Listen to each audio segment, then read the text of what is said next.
Hi there, and welcome to The Artist's Craft. I'm your host, Stacey Cochran, and we have an outstanding guest with us in studio today. Julie Cox is the author of Visions of an Outcast. Thank you very much for being on the show today. Thank you for having me.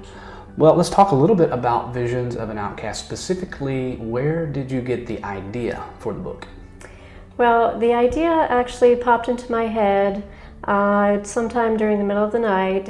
It wakes me up, my imagination wakes me up, and I get all sorts of thoughts, and I have to get up and write them down. And that's what happened with this.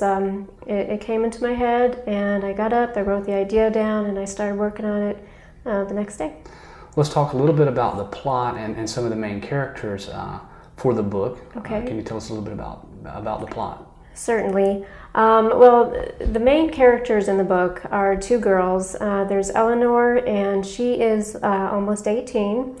She's on the verge of becoming an adult, and for most of her life she has been teased by the kids at school. She has a mother who basically is an alcoholic, who does not really want Eleanor, has never cared for her in the first place. So this has led Eleanor to kind of become a recluse. She stays in her room a lot, reads the paper, watches TV, and just keeps to herself. Her mother tells her when she turns 18 that she has to move out of the house. And because Eleanor has not known very much of the outside world, she goes into a panic. There's an accident, and she ends up in a coma. The other girl that plays a major part is Elizabeth. And Elizabeth is kind of a spunky 8-year-old girl. She lives with her mom and dad, but her dad is abusive. And mostly he's abusive to Elizabeth's mom. But at some point, one evening he comes home, he's been, taking some drugs, he starts in on Elizabeth. And Elizabeth becomes unconscious, she ends up in the hospital as well. So these two girls come from different areas, different ages, different areas, but they come together in the hospital. They're both in the hospital unconscious in different rooms, but somehow they're able to make a connection with each other. Sounds like that compassion really kind of drives a lot of the storyline. What role would you say does compassion play in your story? Well, in the beginning there's actually a lack of compassion because Eleanor's had such a troubled time. She has no compassion from the people she goes to school with, from her mom, and she needs to learn how to cope with that. She needs to learn how to overcome some of those fears. So when she meets Elizabeth, she has to, the girls need to learn to trust each other. And in order for Eleanor to learn to trust, she has to get to know Elizabeth, she has to be willing to communicate with her, and they form a bond. By forming that bond, it makes Eleanor start to come out of her shell a little bit. And she has to work up the courage to actually wake up, come out of her coma, so she can take care of Elizabeth. Very cool. If you're just tuning in, the guest is Julie Cox. She is the author of Visions of an Outcast. We're talking about the book a little bit today here on The Artist's Craft. I am your host, Stacey Cochran. Let's talk about your writing process. Our audience for the show largely consists of a lot of aspiring writers, and I think this conversation is really hopefully inspiring to them and helpful to them. Let's talk a little bit about your process. Now, you came up with the idea how long ago to begin with? It's actually been a couple of years.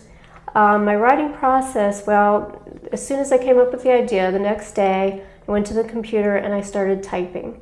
And it just started flowing. It just flowed and flowed, and I just kept typing for hours. And over, several weeks, I just went back to the computer. I typed mostly during the day. Kids are at school, have the quiet time, and I would use that time to just keep on typing and working on the story. So the actual getting it on the computer, getting it, on paper, that process was shorter to me than actually when I was done, and I had to go back through it and do some revisions. That was that was a longer process for me. How did it feel to write this story? It sounds like it was really emotionally, it took a lot of emotions to put it onto the page. It just came to me, and so it was pretty easy to write. The characters also just kind of came to me. There's other characters involved besides Elizabeth and Eleanor, and I was trying to make them strong characters, and there are a few other characters that kind of play a lesser role. But how did you feel, like, emotionally when you're writing? Is it kind of exhausting to write it? Do you feel refreshed after writing? I actually felt pretty exhilarated once I started writing. It was exhilarating to me to have this idea form and actually flow as easily as it did. So I didn't feel depressed afterwards. I didn't feel tired. I felt, wow, I'm actually doing it. Exhilarated. Yes. That's awesome. Yes, because I'd been wanting to write for so long, and I had finally come up with this idea, and I went with it. Now, what kinds of things did you do to keep the story cohesive? Did you have an outline, or did you just kind of write from your imagination every day? That's what I did. I did not have an outline. I just wrote from my imagination every day. It just came to me. The different characters would come to me, and I'd build on those as the story went along. Do you feel that it's got a pretty cohesive thread now?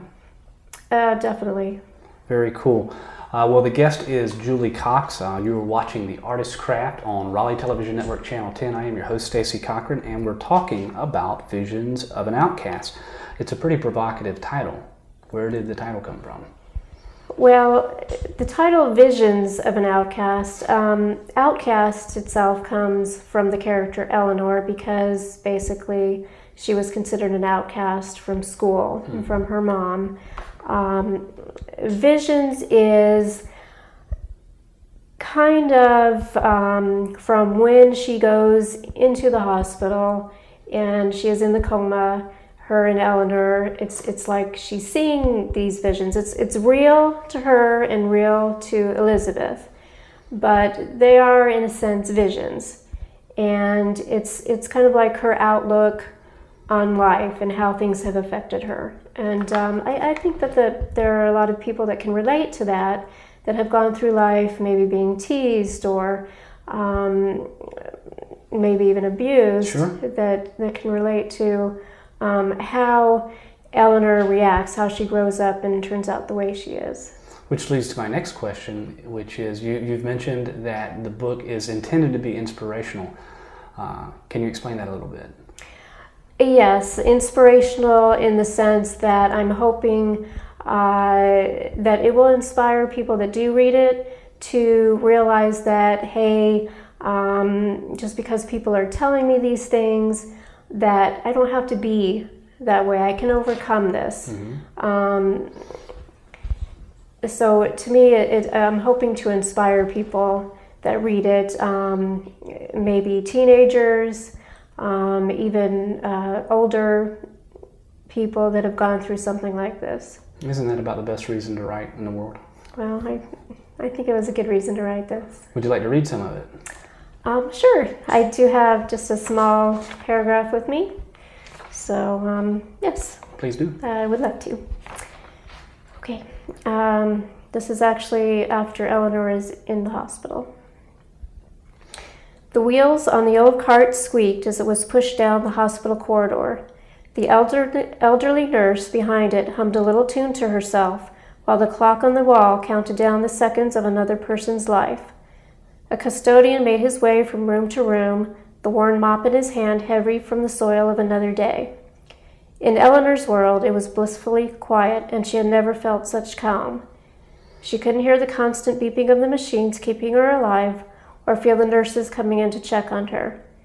Ellen had often wondered what it would be like to be in another world where no one could hurt her. Sometimes she fantasized about being in heaven. Surely the people in heaven would have to love her. Eleanor liked this new place. It was safe and warm, like being wrapped in a protective cloud, and her mind felt clearer here. This was what she needed, escape from the everyday stress of life. She imagined what her mother must be thinking, doubtful she was feeling any guilt about this. Her mother never tended to feel guilty about anything, at least that Eleanor was aware of.